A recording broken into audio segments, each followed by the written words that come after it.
de hoje, iremos apontar algumas diferenças entre o instituto do casamento e a união estável. O casamento é um vínculo jurídico estabelecido entre duas pessoas para constituírem uma família. Esse vínculo é realizado mediante uma autoridade competente e baseado em condições descritas pelo direito civil. No casamento, o vínculo de duas pessoas é reconhecido e regulamentado pelo Estado. O casamento é o ato mais formal do direito de família. Já a união estável é completamente informal e a sua existência decorre dessa informalidade. Por exemplo, na união estável, o estado civil do casal não é alterado. Os dois continuam sendo considerados solteiros, casados ou viúvos perante a lei.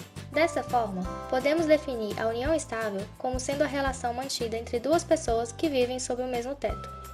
Deve ter caráter duradouro, público e com o objetivo de constituir família.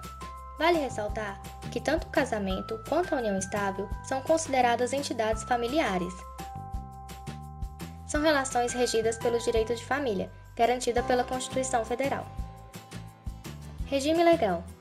No casamento, o casal pode optar por um regime específico para a partilha de bens, que deve ser definido em pacto pré-nupcial, como, por exemplo, separação obrigatória de bens, comunhão parcial de bens, comunhão universal de bens. No caso da união estável, é a comunhão parcial de bens que vigora. Formalização da união. No casamento, a formalização é obrigatória e acontece por meio de uma celebração feita por um juiz de paz. Depois, a formalização é encaminhada para o registro civil, onde é emitida a certidão de casamento. Na união estável, a formalização não é necessária, porém, os parceiros podem optar por fazer um pacto de união estável. Esse pacto pode ser feito perante um tabelionato de notas, através de uma escritura pública. Divisão de bens em caso de morte. No casamento, o primeiro passo é saber se foi realizado em comunhão parcial ou separação total eletiva.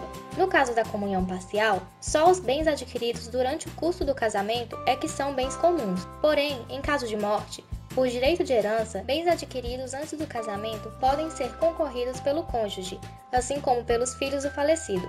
Na separação total eletiva, o cônjuge não tem direito à metade dos bens, mas se torna herdeiro dos bens do falecido, assim como seus filhos. Na união estável, o companheiro tem direito apenas ao que foi adquirido durante o período de união estável. Caso não haja a formalização da união, o parceiro também não é considerado um herdeiro. Direito à pensão de morte. No casamento, o cônjuge apenas precisa ir até uma agência do INSS, com a certidão de casamento e de óbito, entre outros documentos. Lá, pode fazer o requerimento da pensão por morte.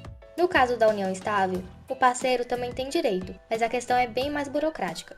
O companheiro deverá provar a união estável ao INSS, por meio de um procedimento administrativo. O INSS poderá negar o pedido, que só poderá ser resolvido no judiciário.